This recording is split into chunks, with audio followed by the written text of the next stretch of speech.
Hello friends, welcome to my channel Priya vlogs. ఈరోజు నేను టమాటా రసంలోకి కొబ్బరి పచ్చడి చేస్తున్నాను అనమాట. ముందుగా గిన్నె పెట్టుకొని 2 స్పూన్స్ ఆయిల్ వేసి దీంట్లోకి కట్ చేసుకున్న కొబ్బరి ముక్కలు వేసి అన్నీ ఒకసారి బాగా కలుపుకోవాలి. 10 నుండి 12 పచ్చిమిర్చి వేసి బాగా మిక్స్ చేసుకుందాము. దీంట్లోకి చిటికెడు చింతపండు, 5 లేదా 6 వెల్లుల్లి వేసుకోండి. ఒక చిన్న సైజ్ టమాటో, కొత్తిమీర, పుదీనా వేసి మంచిగా ఫ్రై చేసుకోవాలి. టమాటా కూడా ఉడికిపోయింది, చల్లార్చుకుందాం. ఇంకా స్టవ్ ఆఫ్ చేసి చల్లార్చిపోయిన దీన్ని మిక్సీలో వేసి సాల్ట్ వేసి కొంచెం వాటర్ వేసుకుంటూ బరకగా పట్టేసుకోవాలన్నమాట. తాలింపు అయితే నేను వేయనండి, నాకు ఇష్టం ఉండదు. తాలింపు వేస్తే టేస్ట్ అంత డిఫరెంట్ ఉంటుందని నచ్చిన వాళ్ళు వేసుకోవచ్చు. ఇది అయితే తెలంగాణ స్టైల్ పచ్చడి అనమాట.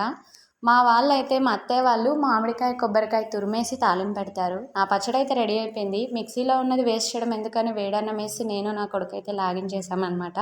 కొబ్బరి పచ్చడి లవర్స్ అందరూ ఒక లైక్ చేయండి. వీడియో నచ్చితే సబ్స్క్రైబ్ చేసుకోండి ఇలాంటి వీడియోస్ కోసం.